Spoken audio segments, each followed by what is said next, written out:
सर्वकल्याणकारकं प्रधानं सर्वधर्माणां जैनं जयतु शासनं जैनं जयतु शासनं। जिसने बताया जगत को प्रत्येक स्वाधीन है, हरता न हरता कोई है, अणु अणु स्वयं में लीन है, आत्म बन तो शांति सारे देश में है, देश ना सर्वोदयी महावीर के संदेश। देखो आज अपन पेज नंबर 116 और 11वां चैप्टर है, धर्म परिभाषा नहीं प्रयोग है। ये बहुत अच्छा विषय है, अपन को जानने लायक है। एक एक पैरा इसमें बहुत इम्पोर्टेंट है, आप ध्यान से देखना जरा। किसी भी विषय को व्यक्त करने का माध्यम एकमात्र भाषा ही है। ठीक है, किसी भी विषय को व्यक्त करने का माध्यम एकमात्र भाषा ही है। जब किसी भी विषय वस्तु को या उसके भाव को व्यक्त करने के लिए उसे सुव्यवस्थित, निर्दोष व सुंदर भाषा का स्वरूप प्रदान किया जाता है तो उसे ही परिभाषा कहते हैं। ये परिभाषा की परिभाषा है। परिभाषा किसे कहते हैं कि जब किसी भी विषय को, किसी भी विषय वस्तु को या उसके भाव को व्यक्त करने के लिए उसे सुव्यवस्थित, निर्दोष व सुंदर भाषा का स्वरूप प्रदान किया जाता है तो उसे ही परिभाषा कहते हैं। ये परिभाषा की व्याख्या है। अध्ययन अध्यापन के सभी क्षेत्रों में अपने कुछ पारिभाषिक शब्द होते हैं, कुछ परिभाषाएं होती हैं जो अपने निश्चित व सीमित अर्थों से जुड़ी होती हैं। उनका मनमाने ढंग से अर्थ नहीं किया जा सकता। जैसे कि दर्शन शब्द का अर्थ अवलोकन है और श्रद्धान भी है, किंतु जैन दर्शन के मोक्ष मार्ग के प्रकरण में सम्यक दर्शन का अर्थ भले प्रकार अवलोकन न होकर तत्व श्रद्धान और आत्मानुभूति ही होता है। ख्याल में आया? दर्शन शब्द का अर्थ वैसे तो अनेक हैं, लेकिन जब मोक्ष मार्ग का प्रकरण हो और सम्यक दर्शन की चर्चा हो तो उसका अर्थ अवलोकन नहीं है, तत्व श्रद्धान और आत्मानुभूति ही होता है। ये उसका पारिभाषिक शब्द है। सम्यक दर्शन किसे कहते हैं तो आप ऐसा नहीं कह सकते हो कि भले प्रकार अवलोकन करने को सम्यक दर्शन कहते हैं। यद्यपि ये अर्थ भी सही है, परंतु इसे यहाँ इस प्रकरण में ये उत्तर ठीक नहीं है। यहाँ तो ये है सम्यक दर्शन माने क्या? तत्व श्रद्धान, सात तत्व की यथार्थ श्रद्धान प्रतीति होने का नाम सम्यक दर्शन है और निश्चय से आत्मानुभूति होने का नाम सम्यक दर्शन है। ये परिभाषा ही यहाँ लागू होगी। इसी प्रकार जैन धर्म के क्षेत्र में अनेक पारिभाषिक शब्द और परिभाषाएं निश्चित हैं जिनके माध्यम से धर्म का स्वरूप ज्ञात किया जाता है, किंतु परिभाषाएं याद कर लेना स्वयं धर्म नहीं है। यदि परिभाषाएं याद कर लेना धर्म नहीं है, बल्कि उन परिभाषाओं में जो बात कही गई है उसका जीवन में प्रयोग करना। जो जैसे एक बार गांधी जी से कहा था कि मेरा बेटा बहुत गुड़ खाता है और आप इसको गुड़ खाना का छोड़ाने की बात करो, ये गुड़ ना खाए या कम खाए, ऐसा उसको उपदेश दे दो। तो गांधी जी ने क्या कहा था मालूम? उन्होंने कहा कि अभी तो मैं भी गुड़ खाता हूँ, पहले मैं प्रयत्न करूँगा कि मैं गुड़ को छोड़ूं और ना खाऊं, कम खाऊं, तब मैं बालक से कहूँगा तो बालक पर इम्प्रेशन आएगा, प्रभाव पड़ेगा कि ये खुद भी ऐसा नहीं करते हैं और हमारे लिए भी कह रहे हैं। एक बात की सच्ची घटना है, जब मैं कोटा में था, बहुत पहले 60-62 की बात होगी, तो मुझे कुछ तकलीफ़ थी तो मैं वैद्य के पास गया और वैद्य जी से मैंने पूछा कि वैद्य जी क्या करना चाहिए इस काम के लिए, जुकाम खाम कुछ ऐसे कुछ था। तो उन्होंने सबसे पहले कहा कि आप चाय पीते हो? तो मैंने कहा भाई चाय तो पीता हूँ। कि चाय छोड़ दो। अब वो उस समय नई उम्र थी और ऐसा बिल्कुल संभव नहीं था कि अचानक एकदम चाय वगैरह छोड़ छाड़ के। तो मैंने सोचा कि मैं चुप रहा थोड़ी देर। इसी बीच में क्या हुआ कि उन्होंने 3-4 कप चाय का ऑर्डर दे रखा था। तो 3-4 कप चाय टेबल पे आ गई और स्वयं चाय पीने लग गए। तब मैंने कहा कि भैया जी, आप मुझे चाय नहीं पीने के लिए कह रहे हो, तो आप तो स्वयं चाय पी रहे हो। तो मैं ये कहना चाहता हूँ कि उस समय मुझे ऐसा लगा कि ये परोपदेश की बातें हैं, यानी इनमें हे बुद्धि तो है ही नहीं, है ना। यदि इसी प्रकार से यदि हम केवल परिभाषाओं में शास्त्रों में लिखी हैं इसलिए पढ़ दें और सुना दें लोगों को, दूसरों को हम कहें और स्वयं उसी जीवन में उसी की करें, तो उस पर प्रभाव कम पड़ेगा लोगों पर निमित्त निमित्त संबंध से। और यदि हम वो काम नहीं स्वयं करेंगे और दूसरों को कहेंगे तो वो ज़्यादा प्रभावित होंगे, ठीक है ना। इस प्रकार ये कह रहे हैं यहाँ पर कि जैन धर्म केवल परिभाषाओं में नहीं है, हमें जीवन में उसका प्रयोग भी करना चाहिए। और प्रयोग केवल क्रियात्मक नहीं होता है, श्रद्धानात्मक भी होता है ना। हमारी प्रतीति तो ऐसी हो जाए, विश्वास तो ऐसा हो जाए कि नहीं वास्तव में ऐसा ही है, तत्व यही है, ऐसा ही है, अन्य नहीं, नहीं अन्य प्रकार। इस प्रकार की हमारी आस्था, श्रद्धान, विश्वास तो हो जाए, हमारा विश्वास ही डगमगा रहा हो, तो ऐसा नहीं हो। इस प्रकार जैन धर्म के क्षेत्र में अनेक परिभाषक शब्द और परिभाषाएं निश्चित हैं, जिनके माध्यम से धर्म का स्वरूप ज्ञात किया जाता है। किंतु मात्र परिभाषाएं याद कर लेना स्वयं धर्म नहीं है, बल्कि उन परिभाषाओं में जो बात कही गई है उनका जीवन में प्रयोग करना धर्म है ना। जो उसमें कहा गया हो कि क्रोध करना अच्छी चीज़ नहीं है, तो हम थोड़ा नियंत्रण करें क्रोध पर, एकदम आग बबूला नहीं हो। इतना तो समझें कि क्रोध अहितकारी है, हितकारी नहीं है, आ जाता है बीच में, नहीं आना चाहिए। तो ऐसा चिंतन तो हमारे दिमाग में चले कि ये चीज़ अच्छी नहीं है और नहीं होना चाहिए, हो गई है तो अब दोबारा नहीं होगी, ऐसा हम प्रयत्न करेंगे। इस प्रकार की श्रद्धा तो उसकी हो। भूमिका अनुसार अपनाना धर्म है। वह अपनी भूमिका जैसे चौथे गुणस्थान में है, चौथे गुणस्थान की भूमिका है, पंचम गुणस्थान में आया तो उसकी भूमिका अलग है, छठे गुणस्थान की भूमिका अलग है। तो अब की भूमिका के अनुसार उसका जीवन में प्रयोग भी होना चाहिए। हमसे कोई पूछे धर्म क्या है, हम तुरंत उत्तर दे सकते हैं, यह सत्वान उत्तमे सुखी धरती स धर्म। तत्वार श्रावकाचार में ये परिभाषा दी है और प्रारंभ में ही दी है। यो सत्वान उत्तमे सुखे धरती से धर्म, जो प्राणियों को उत्तम सुख में पहुंचाता है उसे धर्म कहते हैं। अर्थात जो प्राणियों को संसार के दुखों से निकालकर उत्तम सुख में पहुंचाता है उसे धर्म कहते हैं। वस्तु स्वभाव धम्मो, अर्थात वस्तु का स्वभाव धर्म है। दंशन मूलो धम्मो, चारित्रम खल धम्मो आदि और भी जो परिभाषाएं शास्त्रों में हैं और हमने पढ़ी हैं, उन्हें हम एक श्वास में कह जाएंगे, क्योंकि ये सब परिभाषाएं हमने शास्त्रों में पढ़ ली हैं और याद कर ली हैं।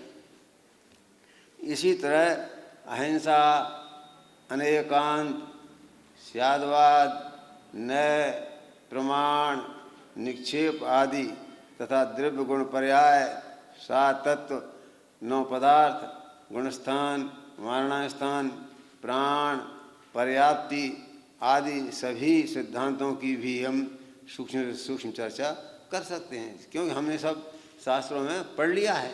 ये जो जैन दर्शन के मूल सिद्धांत हैं हमने इनको अच्छी तरह से पढ़ लिया है। किंतु आत्मानुभूति के अभाव में ये सब बाग विलास हैं। वाणी की सुंदर कहने में अच्छे लगते हैं। भाग विलास माने क्या है कि वाणी में तो अच्छे लगते हैं, लेकिन जीवन में हम उनको अपनाते नहीं हैं, तो उसका लाभ हमें नहीं मिलता है। क्योंकि धर्म का शुभारंभ भेद विज्ञान और स्वानुभूति से ही होता है। स्वानुभूति ही मोक्ष मार्ग का प्रथम प्रयोग है, और इसके बिना धर्म की परिभाषाएं कोई अर्थ नहीं रखती हैं। यदि स्वानुभूति नहीं है, आत्मानुभूति नहीं की है, और हमने उस पर अपने जीवन में उसको नहीं अपनाया है, और उसके आधार पर हमने अपने जीवन को थोड़ा शांत सरल नहीं बनाया है, तो वो परिभाषाएं हमारे कोई काम में नहीं आएंगी। क्या कि हम मेरे साथ सच्ची घटना हुई कि मैं मंदिर में प्रवचन किया करता था कोटा में, तो एक विद्वान पंडित जी आए और मुझसे बोले कि पंडित जी, किसी श्रावक से आप कह दो कि वो मेरे भोजन की व्यवस्था करें। तो मैंने कहा इसके लिए क्या किसी से कहना, चलो मेरे साथ, छोटी सी बात के लिए किसी से क्या कहना है, चलो हम साथ साथ भोजन करेंगे। तो मुझे वो सफाई देने लगे, नहीं नहीं पंडित जी। मैंने कहा नहीं नहीं नहीं, आप चिंता नहीं करो, हम भोजन करते हैं ना, तो आप भी हमारे साथ भोजन करेंगे। बोले हम बाजार में नहीं खाते हैं, इसलिए आपसे हमने कहना पड़ा। कोई बात नहीं है, आप बहुत अच्छा किया आपने, नहीं तो हम ही आपसे कहते, हमें कहना चाहिए आपसे, जो हमारे यहाँ मंदिर में आए साथ में बैठे, तो हम उससे जरूर कहें भोजन के लिए। ले गए हम उनको, भोजन कराया। शाम को 5 बजे करीब, 4:30-5 बजे हमारा शाम को भोजन करके घूमने का टाइम होता था, तो हम अपने एक मित्र के साथ घूमने जा रहे थे। तो एक ठेले पर जो कचौड़ी वचौड़ी बेचते हैं ना, समोसे, तो वो समोसे खा रहे थे। हमें देख करके वो ऐसे ही बड़े झेपे वो, तो हमने भी मुंह फेर लिया कि इन्हें खाने दो प्रेम से, अभी इनको डिस्टर्ब नहीं करो। और माने हमसे तो वो ये कह रहे कि हम बाज़ार में नहीं खाते हैं, इसलिए हमें भोजन की व्यवस्था आप कर दो। और हम उनको अपने घर ले गए, भोजन कराया प्रेम से, और शाम को उन्होंने उसी टाइम वो शाम को समोसे खाते हमने उनको देखा। आज तक हमने उनसे नहीं कहा। ये तो आप कह रहे हैं कितने वर्ष, सन 62 की बात है, और अब सब 12 आ गया है। अभी आपसे कह रहे हैं कि वो घटना ऐसी हुई कि ना वो भूलते होंगे शायद, और ना हम भी भूले हैं अभी, कि क्या ज़रूरत है झूठ बोलने की। तो ऐसा है कि अपन प्रयोग नहीं करते। कहने का मतलब यह है कि अपन बहुत समझते हैं और परिभाषा हम याद रख लेते हैं, बोलते हैं, लेकिन अपने जीवन में इतना भी नहीं। कम से कम श्रावक के नाते अष्टमूल गुण, मध्यमास मधु का त्याग है, पंचोदंबर फलों का त्याग, रात्रि भोजन का त्याग, अनछने पानी का त्याग, देव दर्शन, ये तो हमारे अष्टमूल गुणों में जो हमारे आचार्यों ने अष्टमूल गुणों की परिभाषाएं लिखी हैं, उसमें इन सब को शामिल कर लिया है। कुछ लोगों ने यह भी प्रश्न किया ऐसे कि साहब एक जगह था मध्यमास मधु का त्याग और पंचोदंबर फलों के त्याग को अष्टमूल गुण कह दिया है, और कहीं जल गालन को भी शामिल किया है, कहीं रात्रि भोजन के त्याग को भी शामिल किया है, कहीं और किया है। ऐसा क्या क्यों किया? तो मैंने कहा कि जिस काल में जो आचार्यों ने लिखी ना, तो उनके हृदय में करुणा बुद्धि थी। तो जिस काल में और जिस क्षेत्र में जिस विषय वासना की बाहुल्यता थी, उनको उन्होंने मूल गुणों में शामिल कर लिया। बहुत अनछना पानी पीते होंगे, अनछना पानी काम में लेते होंगे, तो उन्होंने कहा अरे यार ज्ञानी होकर के इतना विवेक नहीं है तो पानी को छान के ही काम में ले आवें। तो उन्होंने अनछने पानी के त्याग को मूल गुण में शामिल कर दिया। इसी प्रकार कहीं पर रात्रि में खाने की बहुत परंपरा प्रथा होगी, ज्ञान अज्ञान कोई फर्क ही नहीं समझते हैं कि ज्ञानी लोगों को रात में नहीं खाना चाहिए, सूर्यास्त के पहले भोजन ले लेना चाहिए। तो उन्होंने अष्टमूल गुणों में रात्रि भोजन त्याग को भी शामिल कर दिया। तो समय समय पे जब जैसी जैसी विषय वासना की बाहुल्यता देखी, तो उसके त्याग को उन्होंने मूल गुणों में मुख्य गुण, जिसके बिना श्रावक बना संभव नहीं है। तो कम से कम ज्ञानी होने के नाते इतना तो ये तो ज्ञानियों के चिन्ह हैं कि जहाँ नल पे जाएं तो अपने जेब में से छन्ना निकालें और नल पर लगा करके और पानी गिलास में भरें, तो लोग समझ जाएंगे ये जैनी है, ये जैनी का चिन्ह है। सूर्यास्त होने के पहले डब्बा अपने खोल के बैठ जाएं रेल में, भोजन करने लगें, तो लोग समझते क्यों साहब आप रात में नहीं खाते, जैनी है क्या? तो जैनियों की ये चिन्ह है, पहचान है कि वो रात में नहीं खाते हैं, छाना पानी पीते हैं, मध्यमास मधु का सेवन नहीं करते हैं, पंच नंबर फलों का सेवन नहीं करते हैं, ऐसी जो निकृष्ट चीज़ें हैं, अभक्ष पदार्थ हैं, उनका वो उपयोग नहीं करते हैं। तो ये तो पहचान है, इसके बिना तो जीवनत्व तो संभव नहीं है, जीवन पना भी नहीं होगा। ये तो आचरण की माने ये नहीं है कि बहुत बड़ा आचरण है, ये तो सामान्य चीज़ें हैं। तो इनका त्याग तो सम्यक दर्शन के पहली भूमिका में ही होना चाहिए। सम्यक दर्शन उन्हीं को होगा कि इनके जीवन में इतना सदाचारी जीवन होगा, अन्यथा वो सम्यक दर्शन ही नहीं होगा उनको। आत्मानुभूति कसाय की मनता में होती है ना, तो कसाय की ऐसी मनता तो होनी चाहिए कम से कम। तो कहते किंतु आत्मानुभूति के अभाव में ये सब बाग विलास हैं, क्योंकि धर्म का शुभारंभ भेद विज्ञान और स्वानुभूति से ही होता है। माने ये नहीं समझना कि हमने ये कुछ कर लिया तो बहुत बड़ा काम कर लिया, ये तो पहली भूमिका में, ज्ञान होने की भूमिका में ही इतना तो हो जाना चाहिए। अहिंसा के पालन करने वाले अपन कहलाते हैं, तो जैसे हिंसा का बाहुल्य हो ऐसी कोई चीज़ हमारे जीवन में न खाने में, न पीने में, न व्यवहार में, न पूजा में, न पाठ में कहीं नहीं आनी चाहिए। स्वानुभूति ही मोक्ष का प्रथम सोपान है, प्रथम प्रयोग है। इसके बिना धर्म की परिभाषाएं कोई अर्थ नहीं रखती। पंडित तोड़रमल जी ने भी मोक्ष मार्ग प्रकाशक के 7वें अध्याय में स्पष्ट लिखा है। क्या लिखा है? कि जिन शास्त्रों से जीव के त्रिश स्थावर आदि रूप तथा गुणस्थान मरणादि रूप भेदों को जानता है, अजीव के पुद्गलादि भेदों को तथा उनके वर्णादि विशेषणों को जानता है, परंतु अध्यात्म शास्त्रों में भेद विज्ञान को कारणभूत और वीतराग दशा होने को कारणभूत जैसा निरूपण किया है वैसा नहीं जानता।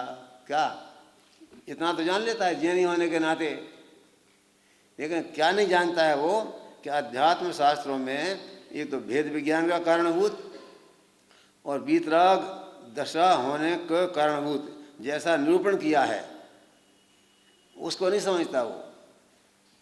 वीतरागता कैसे आएगी, भेद विज्ञान कैसे होगा, पर को पर, निज को निज कैसे मानेंगे, और पर से ममत्व कैसे टूटेगा, और निज में अपनापन कैसे आएगा, इसका जो मूल बात है ये नहीं समझता है। किसी प्रसंगवश, देखो आगे और आगे लिखा, किसी प्रसंगवश, मोक्ष मार्ग प्रकाश के बोल हैं, किसी प्रसंगवश उसी प्रकार जानना भी हो जाए। किसी प्रकार कि ये है, ये उपादेय है, ये नहीं खाना चाहिए, नहीं पीना चाहिए, काम में नहीं लेना चाहिए, ऐसा किसी प्रसंगवश उसी प्रकार जानना भी हो जावे। तब शास्त्रानुसार जान ले, जान तो लेता है, परंतु अपने को आप रूप जानकर पर का अंश भी अपने में न मिलाना और अपना अंश पर में न मिलाना, ऐसा सच्चा श्रद्धान नहीं करता। ज्ञानी होने के नाते चर्चा होती रहती है प्रसंगवश। माने जैसे मान लीजिए कोई धर्मात्मक व्यक्ति आ गया अपने घर में और उसने कहा चलो भाई साहब प्रवचन का टाइम हो गया, तो हम तो प्रवचन सुनेंगे, आप भी चलो साथ में। तो शर्मा शर्मी साथ में आ गया बेचारा, आना आता तो नहीं था, लेकिन उन्होंने कहा आज मेहमान आए हैं और ये कह रहे हैं कि हम तो प्रवचन सुनने जाएंगे, चलो ये आप भी, और संडे का दिन है, छुट्टी का दिन है, नहीं जाएंगे तो अच्छा नहीं लगा इनको, आलसी कहलाएंगे, चलो चलते हैं। तो एक प्रसंग बस उसी प्रकार का जानना हो जावे। तो शास्त्रों में जब पंडित जी बोल रहे थे और वे सुन रहे थे, प्रसंग बस जानना हो गया, जान लिया, तो जान तो लेता है, शास्त्रानुसार समझ लेता है, संगी पंचेंद्र है, आखिर पढ़ा लिखा है, होशियार है, तो समझ तो लेता है, परंतु अपने को आप रूप जानकर पर का अंश अपने में न मिलाना और अपना अंश भी पर में न मिलाना, ऐसा सच्चा श्रद्धान नहीं करता। जो भेद विज्ञान नहीं करता, निज को निज पर को पर जान वाली बात उसकी दिमाग में नहीं आती है। जैसे अन्न की मिथ्या दृष्टि निर्धार बिना पर्याय बुद्धि से जानपने में व वर्णादि में अहम बुद्धि धारण करते हैं। जानपने में और वर्णादि जो पुद्गल के गुण हैं उन सब में अहम बुद्धि धारण करते हैं। उसी प्रकार यह भी आत्माश्रित ज्ञानादि में और शरीराश्रित उपदेश उपवास आदि क्रियाओं में अपना तो मानता है। जैन के काम है, जैन के लक्षण हैं, जैन ऐसा करते हैं, हम जैन हैं, हमें भी सुन लेता है, समझ लेता है, जान लेता है, लेकिन उसके अनुसार आचरण नहीं करता, परिणाम नहीं करता, उस पर विशेष लक्ष्य नहीं देता।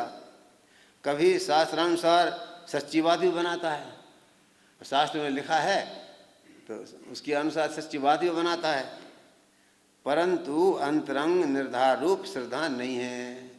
वास्तव में इस विश्वास नहीं है, श्रद्धा नहीं होता है कि बात ऐसी ही है, यही है और इसी में कल्याण है, यही मार्ग है, सच्चा मार्ग है और मुझे इसी जीवन में इसको अपनाना चाहिए, ऐसी उसके अंदर धारणा नहीं होती है।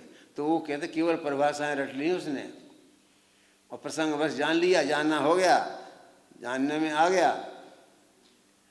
कोई मान लो ऐसा होता है ना कभी कभी कि आप जैनी हैं साहब, जैन धर्म पे आपको अहिंसा का भाषण देना है, तो अहिंसा का भाषण तैयार करता है, जहाँ जहाँ उस प्रकरण मिल जाते हैं सबको पढ़ता है और पढ़ करके प्रवचन बहुत बढ़िया व्याख्यान देता है। कलाकार अच्छा है, गला अच्छा है, बढ़िया बोल लेता है, तो सब प्रभावित हो जाते हैं और उसे अहिंसा, लेकिन वो उसके जीवन में जरा भी अहिंसा का स्वरूप ख्याल में नहीं है कि आत्मा में राग आदि भावों की उत्पत्ति होना हिंसा है और आत्मा में राग भावों की उत्पत्ति न होना अहिंसा है। ऐसा अहिंसा का स्वरूप ही ख्याल ही में नहीं आता। क्या राग आदि है, क्या आत्मा है, क्या उसमें होना और क्या नहीं होना, ऐसा कुछ समझता नहीं है। समझता नहीं माने धारणा में नहीं लेता है, ध्यान में नहीं रखता है, उस पर महत्व नहीं देता है। इससे स्पष्ट है कि धर्म मात्र परिभाषाओं में ही सीमित नहीं, बल्कि वस्तु स्वरूप की सही प्रतीति पूर्वक एक अभेद अखंड त्रैकालिक शुद्ध ज्ञायक स्वभावी निरात्म तत्व को जानने में, पहचानने में, उसी में जमने में और रम जाने में है। उसी में जमे, उसी में रमे, उसी को आनंददायक माने, उसको प्राप्त करने का पूरा पूरा प्रयत्न करे, 24 चेष्टा करे, सक्रिय हो उसमें, ये सब बातें होनी चाहिए ना। तो यह नहीं होता है। क्या बात चल रही है कि धर्म केवल परिभाषाओं में नहीं सीमित नहीं है, उसका जीवन में प्रयोग होना चाहिए और प्रयोग करने के अलग अलग तरीके हैं। केवल हमने क्रियाकांड में थोड़ा सा आचरण कर लिया उसका नाम प्रयोग नहीं है। चिंतन में, विचारधारा में, सोचने में और उसके अनुसार फिर जितनी भूमिका के अनुसार जितनी प्रवृत्ति संभव हो, चौथे गुण स्थान में है, अवृत सम्यक दृष्टि है, तो श्रद्धा में तो सिद्ध के समान निर्मल हो गई है। आचरण में अभी नहीं आ पा रहा है, लेकिन उसने श्रद्धा में स्वीकार किया है, तो ये उपादेय माना है और ये हे माना है, तो हे के प्रति उसकी थोड़ी सी अरुचि हुई है, उपादेय के प्रति थोड़ी उसमें रुचि जागृत हुई है, तो ये भी प्रयोग ही है। धीरे धीरे ये प्रयोग भी आगे बढ़ते बढ़ते और वृद्धि को प्राप्त होंगे, लेकिन उसकी परवाही नहीं कर रहा। पढ़ लिया, केवल पढ़ने में धर्म मान लिया, स्वाध्याय कर लिया, स्वाध्याय में धर्म मान लिया, घंटे भर सुन लिया, सुनने में धर्म मान लिया। घंटे भर सुना तो घंटे 2 घंटे उसी दिशा में सक्रिय होकर चिंतन करे कि बात तो ऐसा ही कह रहे हैं, जीवन में ऐसा होना तो चाहिए। तो थोड़ा बहुत अपन जैसे यहाँ से उठे और फर से दूसरे विषय बदल जाता अपना, एकदम सिनेमा ऐसा पर्दा पलट जाता है ना, ऐसा अपना बदल जाता है। थोड़ी देर अभी अपन उस पर टिक के नहीं रह पाते हैं, चिंतन में नहीं रख पाते, धारणा में नहीं ले पाते हैं। ये कह रहे हैं कि ऐसा हमें हमारे जीवन में उसका प्रयोग होना चाहिए, हमारी उसमें उपादेय बुद्धि होना चाहिए। और एक वो दिन कब पाऊँ कि घर को छोड़ बन जाऊँ, ऐसा बोलते हैं ना भजन में कि हे भगवान वो दिन कब आएगा कि मैं घर को छोड़ करके और दिगंबर वेश धारण करके वन में वास करूँगा, ऐसा वो दिन कब आएगा। ऐसा भावना भाए, ऐसा चिंतन मनन करे तो भी वो प्रयोग ही है एक तरह का। ख्याल में आए ना, वो मानसिक स्तर पर उसने उस निर्णय किया, सोचा, विचार किया, तो वो भी एक प्रयोग है। और इसी प्रयोग के द्वारा धीरे धीरे वो जीवन में आ जाएगा, तो आचरण में आ जाएगा। जैसे भूमिका बढ़ जाएगी, गुणस्थान बढ़ जाएंगे, तो उसके जीवन में भी वो चीज़ आ जाएगी। साथ ही साथ अविनाभावी रूप से भूमिकानुसार रहने वाला बाह्य आचार भी उसमें आता ही है। क्या बाह्य आचार बिल्कुल नहीं होता है और बातें बातें होती हैं, ऐसा नहीं है। उसके जीवन में बाह्य का आचार भी होता है। गुरुदेव श्री अपने को चौथे गुण स्थानवर्ती मानते थे, कहते थे तो भैया हम तो अवृत्ति हैं, हमारे कोई वृत्त नहीं है, और थे प्रतिज्ञापूर्वक थे भी नहीं, लेकिन वो अपने जीवन भर उन्होंने जो साधना आत्मा की आराधना की वो आदर्श है, अनुकरणीय है कि नहीं। निरंतर स्वाध्याय में ही अपने चित्त को लगाया, यहाँ वहाँ अपने उपयोग को नहीं भटकाया है, और जो संभव था वो सब किया। मान लो बाह्य आचार्य में खान पान उठना बैठना, झूठ नहीं बोलना, चोरी नहीं की बात सोचना मन में ही नहीं आना, 5 पापों से हमेशा झूठ दूर रहना, अष्टमूल गुणों के जीवन में उपयोग करना, ये तो उनके जीवन में था कि नहीं। भले वो अवृत्ति थे, अवृत्ति कहते थे तो ऐसा उसका अर्थ नहीं है, जैन होने के नाते। और जो उन्होंने एक बार अपना लिया, जैसे उपाधि अच्छा मान लिया, उसको आचरण करते थे वो, तो हम भी आखिर उसी श्रेणी में उसी लाइन में आगे बढ़ रहे हैं। तो हमें भी ये सब करना है, जिसके बिना ना चले, जैसे खाने के बिना चलता नहीं है, लेकिन हम शुद्ध खान पान में रह सकते हैं। इतना कठोर नियम नहीं लें कि जयपुर में कुएं नहीं है तो हम तो कुएं का पानी पिएंगे, ये अलग बात है, ऐसा नहीं लगाएं। लेकिन जो संभव है, जो कर सकते हैं, उतना तो आप करें। अहिंसा का तो ध्यान रखें, सत्य का तो ध्यान रखें, अचूरी व्रत का ध्यान रखें, अब ब्रह्म में न जाएं, और परिग्रह की ममत्व में ज़्यादा नहीं अटकें भटकें। यद्यपि जैन दर्शन के हिसाब से चक्रवर्ती 6 खंड की विभूति रखता है, फिर भी अप्रयोगी भरत जी घर में ही वैरागी कहलाते हैं। तो ऐसे बाहर की ज़्यादा विकल्प मत उलझो कि अरे ये छोड़ें और ये इतना ग्रहण करेंगे, इतना रखेंगे, इतना छोड़, ये वो तो अपनी भूमिका के अनुसार अपने आप आ जाएगा। लेकिन आप आवश्यकता से अधिक हम संग्रह नहीं करेंगे और दूसरों के लिए भी काम में छोड़ देंगे, काम के लिए छोड़ देंगे, हम संग्रह करें और दूसरा भूखों मरे, तो ऐसी बाह्य वृत्ति हमारी नहीं होनी चाहिए। तो इस प्रकार से ये सब जीवन के प्रयोग हैं। तो कहते हैं परिभाषाएं तो हम से अच्छी, ये बहुत बढ़िया उदाहरण दिया है कि परिभाषाएं तो हमसे अच्छी, कहीं अधिक अच्छी। टेप रिकॉर्ड भी सुना सकता है, अभी टेप रिकॉर्ड में भर दो आप और फिर सुनो, तो क्या वह भी धर्मात्मा हो जाता है? अरे उसमें आत्मा है ही नहीं, तो धर्म आत्मा कहाँ कैसे कहलाएगा? धर्म प्लस आत्मा, धर्म और उसके साथ आत्मा मिला है ना, तो जब आत्मा ही नहीं है जड़ में, पुद्गल में, टेप रिकॉर्ड में, तो वो धर्मात्मा कैसे हो सकता है? सुनाता तो बहुत बढ़िया है, वो परिभाषा तो अच्छी से अच्छी सुना देता है, जैसा वो सुनता है भर लेता है अपने में, बिल्कुल अक्षर टू अक्षर वैसा का वैसा ही बोलता है, आवाज़ में कम ज़्यादा फर्क नहीं पड़ता। दूसरी ओर जो मिथ्या दृष्टि 11 अंग के पाठी होते हैं, यहाँ तक 11 अंग तक पढ़ जाते हैं, क्या उन्हें ये सब परिभाषा नहीं आती होंगी? आती हैं, क्यों नहीं? अवश्य आती हैं। तो फिर आत्मानुभूति के बिना वे कोरे के कोरे क्यों रह जाते हैं? आत्मा की अनुभूति नहीं होवे तो वे भी कोरे कोरे रह जाते हैं, उन्हें धर्म लाभ क्यों नहीं होता? इससे स्पष्ट है कि मात्र परिभाषाओं में धर्म मात्र परिभाषाओं में नहीं है। अकेले परिभाषाएं रट लेने में धर्म नहीं होगा, प्रयोग में है। हम अपने जीवन में उनका यथा साध्य यथा आवश्यकता अनुसार और जो अपनी भूमिका है उसके अनुसार उसका हम प्रयोग करें। मध्य मास मधु का जीवन में त्याग तो प्रत्येक जीवन को होना है। वो सम्यक दृष्टि है, मिथ्या दृष्टि है तो पीछे सोचने की बात है। जैन कुल में जन्म लिया है, समझे नहीं, तो मध्य मास मधु का त्याग, पंचोदंबर फलों का त्याग, जो अष्टमूलों की परिभाषा में आते हैं, अनछने पानी का त्याग, रात्रि में भोजन का त्याग, कम से कम इतना तो करे कि रात्रि में अन्न जल ग्रहण नहीं करेंगे, रात्रि में बना हुआ नहीं लेंगे, तो कम से कम वो फल वगैरह ले लेगा, दूध वगैरह ले लेगा, तो अपना काम विकल्प भी पूरा कर लेगा और मर्यादा में रहेगा। तो कम से कम ये भी रहेगा कि ये भी है छोड़ने लायक हैं, ये मैं अभी नहीं छोड़ पा रहा हूँ लेकिन ये भी छोड़ने लायक हैं, ऐसा उसके श्रद्धान में बराबर बना रहेगा। और जब भी उसको शक्ति में विकास होगा तो वो फिर रात्रि में सब कुछ छोड़ देगा।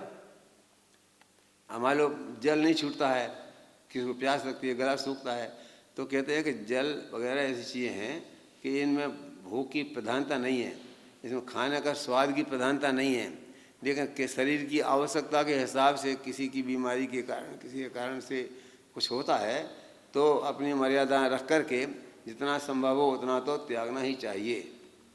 यदि संभव हो कि सब कुछ छोड़ सकते हैं तो बहुत बढ़िया बात है, नहीं छोड़ सकते हैं तो अन्न का त्याग तो करे, बाज़ार की मिठाइयों का त्याग तो करे, बाज़ार के दूध का त्याग तो करे, जो जिसमें जीव पैदा हो जाते हैं और मर जाते हैं और गिर जाते हैं, जितना विवेक से हो सके उतना तो वो करे।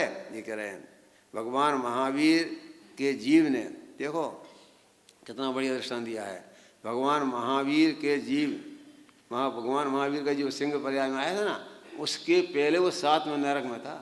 कल्पना करो कि भगवान हुए तो उन्हें भी माफ़ नहीं हुआ, उनकी आत्मा को भी, उन्हें जो पाप किए उसका फल उन्हें भी भोगना पड़ा।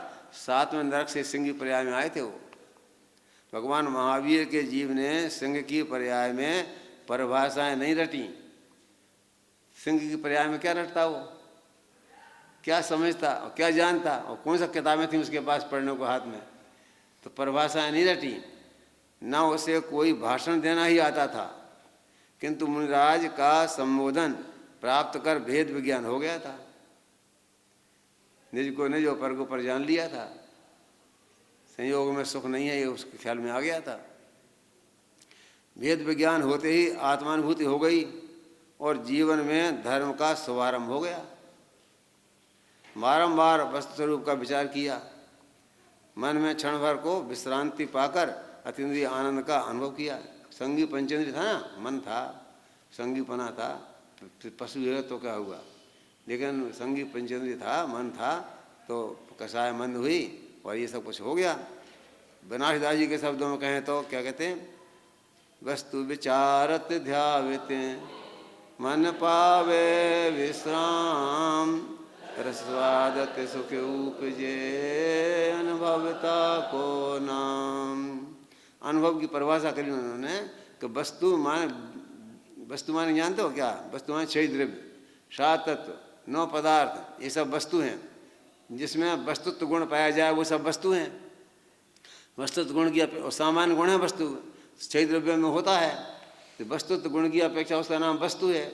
ऐसे वस्तु में सब कुछ शामिल है। हमारा आत्मा भी वस्तु है ना, पुद्गल भी वस्तु है, धर्म आकाश काल भी वस्तु है। तो वस्तु विचारत ध्यावित, वस्तु का विचार करो कि वस्तु का स्वयं परिणमनशील वस्तु है। जब वस्तु का यह विचार आएगा तो उसकी स्वयं परिणमनशीलता ख्याल में आएगा। स्वयं परिणमनशीलता ख्याल में आएगा तो अपना अकर्तत्व बोध हो जाएगा कि मैं पर का करता हूँ नहीं, मैं तो ज्ञाता हूँ। क्यों कि मेरा काम तो जानना है और होता स्वयं जगत परिणाम, जगत का परिणाम अपने आप हो रहा है। ऐसे वस्तु विचारत ध्यावते हैं और मन पावे विश्राम। और मन एकदम जब वैसा वस्तु को विचार करता है ना, तो जो मन में उथल पुथल चल रही थी, ये करना है, ये करना है, ये करना है, इसको मारना, इसको उठाना, इसको बैठाना, ये सब विकल्प चल रहे थे, वो सब शांत हो गए। मुझे कुछ नहीं करना है, मैं तो ज्ञाता दृष्टा हूँ, जानने देखने वाला हूँ। तो मन पावे विश्राम, वस्तु का विचार कर किया तो मन अपने आप विश्राम पा लेता है, रुक जाता है, शांत हो जाता है, उसकी उथल पुथल समाप्त हो जाती है। कब कि वस्तु का विचार कर, वस्तु माने 6 द्रव्य के स्वरूप का विचार करता है कि जीव ज्ञाता दृष्टा है, पुद्गल परिणमनशील है ना, पूर्ण गलन स्वभाव वाला है, धर्म आकाश काल ये अमूर्ति पदार्थ हैं और स्वयं परिणमनशील हैं, अन्य द्रव्यों में निमित्त मत बनते हैं, है ना। तो उनका काम वो सब अपना आप समझ में आ जाता है। ऐसा वस्तु विचारत ध्यावते मन पावे विश्राम, मन अपने आप विश्राम पा लेता है। आप वस्तु का विचार करके देखो, अपने आत्मा का चिंतन करो, परमात्मा के स्वरूप का विचार करो, तो मन अपने आप शांत हो जाएगा, उसकी उथल पुथल रुक जाएगी और रस, फिर अतीन्द्रिय आनंद का स्वाद प्रकट हो जाएगा। रस स्वादत जो सुख उत्पन्न होता है उसका नाम अनुभव है, उसे अनुभव कहते हैं, आत्मानुभूति उसे कहते हैं। हमें तो 10 साल का अनुभव है, ये अनुभव नहीं है। विषय कषाय का अनुभव, राग द्वेष का अनुभव, झगड़े झांसे करने का अनुभव। ये अनुभव माने अपने आत्मा के अनुभव की बात है कि मैं क्या हूँ, मेरा स्वरूप क्या है, मुझे करने योग क्या है, नहीं करने योग क्या है, ये सब चिंतन, ये है अनुभव। ऐसा अनुभव करते हुए उसे कालांतर में संसार, शरीर और भोगों से भी विरक्ति हो जाती है। संसार का स्वरूप ख्याल में आ गया। जो संसार वे से सुख हो तो तीर्थंकर क्यों त्यागे, ये ख्याल में आ जाता है? दाम बिना निर्धन दुखी, तृष्णावश धनवान, कहू ना सुख संसार में, सब जग देखो छान। ऐसा उसे संसार का स्वरूप ख्याल में आ जाता है तो क्या कहते हैं कि क्या ऐसा अनुभव करते हुए उसे कालांतर में संसार, शरीर और भोगों से विरक्ति भी हुई। फिर क्या था, मांसाहार का त्याग कर दिया उसने। किसने? सिंह ने की बात चल रही है। उस सिंह ने मांसाहार का त्याग कर दिया और सूखे पत्तों को खाकर, झरने का प्रासुक जल पीकर, अनुभव के रस में झूलता हुआ अपना शेष जीवन बिताने लगा। क्या? उस सिंह ने, जिसके दांत और आंत, दांत ऐसे हैं कि मांस के सिवा कुछ खा नहीं सकता, घास नहीं चबा सकता है वो, और आंत इतनी छोटी है कि उसमें वो है मांस के सिवा और कोई चीज़ पचा नहीं सकता। हमारे क्या है कि दांत हैं जो चबा सकते हैं, और लंबी आंत है कि जो उसको भोजन को पचाती है। तो सिंह की ऐसी आंत छोटी है कि उसमें मांस ही निकल सकता है, और दांत ऐसे हैं कि वो चीज़ फाड़ करके ही खा सकता है। ना वो घास खा सकता है और ना वो भोजन को, अन्न को पचा सकता है। ऐसी हालत में भी, इतनी विपरीत परिस्थितियों में भी उसने घास खा के जीवन जिया। क्या? भले नहीं पचे तो नहीं से, जो कुछ हुआ दिख जाएगी, उसने घास मांस छोड़ दिया, घास खाना शुरू कर दिया। और झरने का पानी, तपा हुआ पानी दिन में एक बार पी लेता, ऐसा जीवन जीने शुरू कर दिया सिंह ने। झरने का प्रासुक जल पीकर अनुभव के रस से झूलता हुआ अपना शेष जीवन बिताने लगा। ऐसे अनुभव की महिमा का वर्णन करते हुए पंडित बनारसीदास जी आगे लिखते हैं। क्या? अनुभव चिंतामणि रतन, अनुभव है रस कूप, अनुभव मार्ग मोक्ष को, अनुभव मोक्ष स्वरूप। ऐसा आत्मा का जो अनुभव हुआ, आत्मा की जो अनुभूति की, आत्मा को जो जाना पहचाना, उसमें जमने रमने का जो प्रयास किया, वो ही चिंतामणि रत्न है। और रसायन है, रसकूप माने रसायन बटी। रसायन बटी ऐसी होती है कि जिसको खाने से आदमी अजर अमर हो जाता है, कहते हैं ऐसा। तो रसकूप भी है। और अनुभव मोक्ष का मार्ग है, और अनुभव मोक्ष स्वरूप है। ऐसे आत्मा के अनुभव की उन्होंने महिमा गाई है कि अनुभव क्या चीज़ है। हम अपने आप को जाने, अपने को पहचाने, अपनी आत्मा की अनुभूति करें कि मैं यही हूँ। मैं तो ये क्या, उसमें इदमेव ईदृशमेव तत्वम च न च अन्यथा। समय रतन सवाचार में समन्त अदाचार्य स्वामी ने निशांकित अंग की परिभाषा लिखते हुए ये लिखा है, तत्व यही है, ऐसा ही है, अन्य नहीं अन्य प्रकार, न अन्य है और न अन्य प्रकार है। यही तत्व है, वस्तु का स्वरूप ऐसा है। इसका अर्थ यह न लगाना चाहिए कि परिभाषाएं सीखना निरर्थक है। मैं इसका अर्थ ऐसा मत समझना कि आप परिभाषाएं क्या करें सीख के। परिभाषाएं सीखना निरर्थक नहीं है, यह शास्त्राभ्यास व्यर्थ बताया जा रहा है, ऐसा नहीं है उसका अर्थ। राजमार्ग तो यही है कि पहले हम शास्त्रानुसार अभ्यास करके निर्णय करें, फिर आत्मानुसार उसे जीवन में उतारें। ये क्रम है उसका। आत्म अनात्म के ज्ञानहीन, ये करनी तन करण छीन। छठाला में लिखा ना क्या कि आत्म मन आत्मा और अनात्मा मन अन्य जो अजीब द्रव्य हैं, उन सब की ज्ञान से हीन है। न आत्मा का स्वरूप समझता है और न आत्मा से भिन्न पुद्गल धर्म आकाश काल का स्वरूप समझता है, न सात तत्वों का समझता है, कुछ नहीं समझता है। तो आत्म अनात्म के ज्ञान से हीन है, और जो जो करनी करेगा वो सब शरीर को छीण करने वाली हैं। पहले से करनी मत करो, पहले तुम आत्म के समझने का कोशिश करो। आत्म के समझने में जो साधन हो, साधनभूत हों, ऐसे बाह्य पदार्थों का त्याग करो। जैसे मान लो शराब पी करके कोई आके यहाँ आ बैठ जाए और फिर झूमता रहे, तो क्या वो समझ सकता है जनवाणी को, तत्व को समझ सकता है, उपदेश ग्रहण कर सकता है? तो उसके यहाँ आने के पहले शराब छोड़नी पड़ेगी ना। किसी को बहुत आदत है बार बार बीड़ी पीने की, तो बार बार जाए बाहर और बीड़ी पी के आए, तो कहते नहीं तू भैया तत्व नहीं समझ सकता है। अरे ये खोटी आदतें तो छोड़, 7 व्यसनों का त्याग कर, जुआ मांस मदिरा ये सब चीज़ें हैं, इनको छोड़। ये धर्म नहीं है, धर्म के साधन है। इनको नहीं छोड़ेगा तो धर्म की साधना ही संभव नहीं है। तो मद्य मांस मधु का त्याग करना, अष्टमूलों का धारण करना, यद्यपि ये साक्षात धर्म नहीं है, पर इनके त्याग बिना, अष्टमूलों को धारण किए बिना, मद्य मांस मधु के त्याग के बिना धर्म का स्वरूप समझ में ही नहीं आएगा।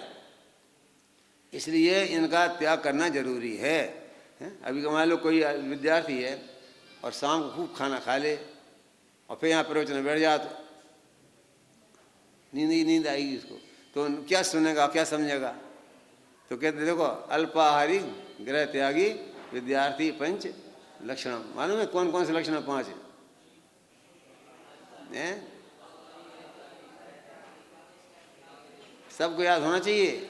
अल्पाहारी गृह त्यागी, हैं, स्वान निद्रा, क्या, काग चेष्टा बको ध्यानम, स्वान निद्रा तथैव च, अल्पाहारी गृह त्यागी विद्यार्थी पंच लक्षणम। विद्यार्थी के 5 लक्षण हैं। कौन कौन से? बोलो। पहला क्या है? नींद पर क्या? स्वान निद्रा, काग चेष्टा, कौए के समान तो चेष्टा हो, कौआ की चेष्टा, फिर एक मिनट में कोई उसे पत्थर नहीं मार सकता, वो पत्थर मारने के पहले उड़ जाता है। काग चेष्टा, कौए की चेष्टा इतनी सक्रिय है वो, काग चेष्टा। और बको ध्यान, बगुला का ध्यान, ऐसे आंख बंद करके ऐसा खड़ा है एक टांग से। काहे के लिए? वो तो मछली के लिए खड़ा है भाई साहब, लेकिन आप तत्व के लिए खड़े हो जाओ। ऐसे तत्व का चिंतन करना हो तो बगुले कैसा ध्यान करो, कौए जैसी चेष्टा होना चाहिए। काग चेष्टा बको ध्यानम, श्वान निद्रा, कुत्ते की जैसी नींद। बीच सड़क पर सो रहा हो और कोई ट्रक निकल जाए, गाड़ी निकल जाए, वो मर नहीं सकता है, वो फट से उड़ जाएगा और ऐसा एक तरफ हो जाएगा जैसे मानो उसको बहुत चेता दिया किसी ने। आदमी भले ही एक बार ठोकर खा जाए, कुत्ता कभी नहीं मरता है। क्या? स्वान निद्रा नहीं, काग चेष्टा बको ध्यानम, स्वान निद्रा तैसे, अल्पाहारी और गृह त्यागी। अल्प आहार कम करें, थोड़ा ये भूख से थोड़ा एक रोटी आधा रोटी कम खाओ, पानी के लिए जगह छोड़ दो, आलस ना आए ऐसा ध्यान रखो। अल्पाहारी और गृह त्यागी माने घर में मूर्छा नहीं। अब आप लोग यहाँ आ गए, घर का विकल्प पिताजी जाने, वो घर वाले जाने, गृह त्यागी। अब यहाँ आप रह रहे हो, बाकी में आपके 5 लक्षण घटना चाहिए। काग चेष्टा बको ध्यानम, श्वान निद्रा तथैव च, अल्पाहारी गृह त्यागी विद्यार्थी पंच लक्षणम। आत्म अनात्म के ज्ञानहीन जे करनी तन करण चिन्ह। जिनको आत्मा ज्ञान नहीं है, अनात्मा ज्ञान नहीं है, वो करनी करते हैं और शरीर को क्षीण करते हैं। भेद विज्ञान के बिना सारा श्रम व्यर्थ है। एक आत्मानुभूति और आत्म ध्यान के सिवाय पंडित दौलत राम सब क्रियाओं को दंड फंद कहते हैं। दंड फंद कहते हैं वो जगत के विषय कषाय, धंधा व्यापार, राजनीति की उठापटक को दंड फंद कहते हैं। ज्ञान विज्ञान के क्षेत्र में बुद्धि का व्यायाम ही दंड फंद है। क्या कहते हैं? ज्ञान विज्ञान के क्षेत्र में वकालत में सारी शक्ति लगा दी, इंजीनियरिंग में सारी शक्ति लगा दी। अरे भाई साहब, आजीविका तो पुण्य के उदय से मिलती है, तो किसी भी क्षेत्र में आओगे मिल जाएगी, चिंता मत करो आप। उसके पीछे जो पुण्य का उदय काम करता है उस पर थोड़ा विश्वास करो, पुण्य तत्व है, पाप तत्व विश्वास करो और अपना काम कर लो। मनुष्य पर्याय मिली है, उत्तम कुल मिला है, अच्छी बुद्धि मिली है, इसका सदुपयोग कर लो। तभी तो निज आत्मा के ध्यान की प्रेरणा देते हैं। अतः स्पष्ट है कि धर्म परिभाषा नहीं, प्रयोग है। प्रयोग के से मेरा अभिप्राय कोई बाह्य वृत्त त्याग या किसी विशेष विशेष के धारण करने से नहीं है। क्या कि मुनि ब्रह्मचारी भेष धारण कर लो, ऐसा मतलब नहीं है। क्या कहते हैं? बाह्य वृत्त त्याग किसी विशेष के धारण करने से लेने से नहीं है। ये सब तो अपनी भूमिका अनुसार यथा अवसर आते ही हैं। ये तो हो जाएंगे, जैसे आपने वो समझ लिए हैं। अब मान लीजिए उन्होंने, वो तो प्रोफेसर थे भोपाल में, कॉलेज में, हमीदिया कॉलेज में प्रोफेसर थे, पढ़े लिखे हैं, विद्वान आदमी हैं, और उनके जज क्या कह रहे यार ये सब बेकार है, क्या करना। एक शादी के झगड़े में फंसे और सब लफड़े शुरू हो जाएंगे। और शादी नहीं करो, एक ही झगड़ा नहीं है, सब भाई बंधु माता पिता अब अपना अपना कर रहे हैं, करेंगे। अपन को तो अपनी जिम्मेदारी होती है। यदि अपन गृहस्थी के चक्कर में फंस गए तो अपन उसके कमाना धमाना, बच्चों शादी ब्याह ये सब उलझेंगे। और अपने शांति से तत्व का निर्णय करना, विचार करना। तो वो पढ़े लिखे होकर के भी उन्होंने स्वाध्याय का संकल्प लिया और सब छोड़ दिया। अब मोटे छोटे कपड़े पहन लेते हैं, अपने आराम से अपने हाथ से धो लेते हैं, ना कोई शौक ना ज़्यादा चक्कर, और अब निरंतर स्वाध्याय करते हैं। नई उम्र में कुछ कर लिया सब कुछ है। तो कहते हैं देखो भूमिका अनुसार सब हो जाएंगे, चिंता नहीं करो। क्या फिर क्या ये करना पड़ेगा? कुछ करना नहीं पड़ेगा, ऑटोमेटिक हो जाएगा। जब आपके शौक नहीं रहेंगे उस जाति के, तो उस जाति का समय खराब नहीं होगा। समय खराब काहे में होता है? शौक होते हैं तो समय खराब होता है। नहीं तो क्या है, अपने 4 रोटी खाना पीने की बात है। तो यदि अपन तत्वज्ञान का अभ्यास करेंगे और जब जगत को सुनाएंगे, जगत अपनी इतनी व्यवस्था तो वैसे ही कर देगा, खत्म। और अपन चाहें तो अपनी व्यवस्था स्वयं कर लें, इतनी सी क्या दिक्कत है। 1-2 लाख रुपए इकट्ठे कर लिए तो जीवन भर के लिए काफ़ी है। सूखा खाने के लिए, सूखा पहनने के लिए क्या जरूरत है ज़्यादा लफड़े में पड़ने की। यहाँ तो इतना प्रयोजन जानना कि जिनवाणी अनुसार सीखा, परस्पर चर्चा परिचर्चा का विषय बनाया है, तदनुसार उनकी प्रतीति व अनुभूति भी हो, वैसा ही हमें एहसास भी हो, हम वैसा महसूस भी करें, तद अनुरूप वैसा ही आंशिक परिणमन भी हो। जैसे देखो थोड़ा एक दो पढ़ता हूँ। जैसे कि हम शास्त्रानुसार यह जानते हैं कि एक द्रव्य दूसरे द्रव्य का कर्ता नहीं है। शास्त्र के अनुसार जान लिया ना कि एक द्रव्य दूसरे द्रव्य का कर्ता नहीं है। हानि लाभ सुख दुख जीवन मरण सब स्वयं कृत कर्म का फल, स्वयं कृत, स्वयं किए जो कर्म स्वाभाविक फल निश्चय ही वो देते है ना। तो कहते हैं स्वयं कर्मों के फल हैं। इन शास्त्र ज्ञान के चिंतन मनन द्वारा आत्मा में समता और धैर्य धारण करें, प्रतिकूलता में आकुल व्याकुल न हो। अमित गति आचार्य देव सामयिक पाठ में कहते हैं, स्वयं किए जो कर फल निश्चय ही वो देते, स्वयं किए निष्फल होते, अपने कर्म सिवाय जीव को कोई न फल देता कुछ भी, पर देता है यह विचार तज फिर हो छोड़ प्रमाद बुद्धि।